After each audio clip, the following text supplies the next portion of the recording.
Once upon a time, there was a prince. No, not that prince. That one. A prince of Britain who desired to marry a princess, but only on the condition that she would have to be a real princess and not a fake one. He traveled all over the world and met up with many people with the purpose of finding one, but nowhere, neither in Spain nor in Holland, could he get what he wanted. There were princesses enough, but they belonged to very small countries or principates that could never strengthen British kingdom significantly, and in addition to that, there was always something about them that wasn't as it should be. Some of them were so ugly that the prince ran out of the castle immediately, or some kings even introduced their 7-year-old princesses, or they were so boring that the prince couldn't even say goodbye to her when he left the palace forever. He came home again, being really sad, for he would loved very much to return home with a new bride, a real princess that met all his expectations.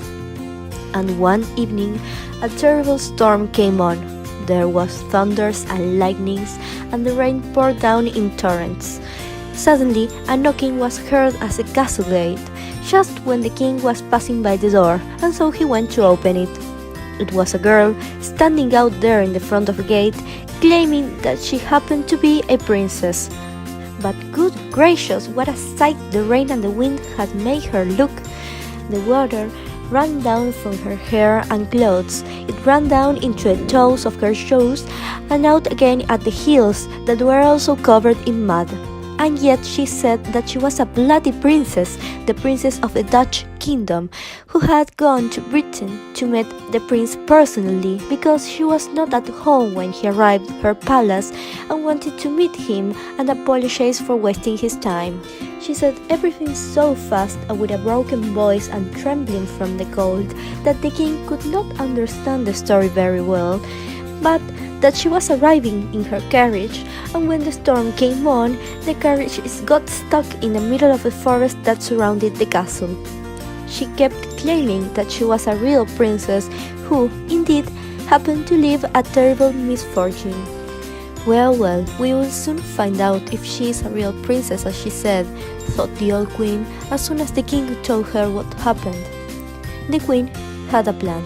She sent immediately to call her private and exclusive detective, the famous Sherlock Holmes. So, Mr. Holmes, how can we tell if this princess is, of course, a real princess as she says?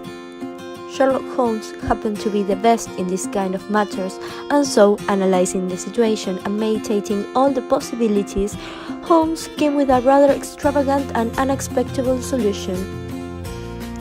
So, Her Majesty may go inside the bedroom where the supposed princess is going to sleep and take all the bedding off the bedstead and laid a pecan nut on the bottom. Then took 20 mattresses and laid them on the nut, and then 20 eider-down beds on the top of the mattresses. But why should I do that? The queen asked the detective. But Sherlock Holmes remained silent. He just bowed and left after whispering, "Her Majesty will know at breakfast time." But what a bloody arrogant person, thought the queen, when she had done as she told and left the tiny uncooked pecan nut under 20 mattresses and 20 eider-down beds. On this, the princess had to lie all night. She spent all night light sleeping without achieving anything like comfortable rest. And then in the morning, during breakfast, she was asked by the king out of courtesy how she had slept. "Oh, very badly," answered she. "I have scarcely closed my eyes all night. Heaven only knows what was in that bed, but I was lying on something hard, so I am black and blue all over my body. It was a horrible feeling."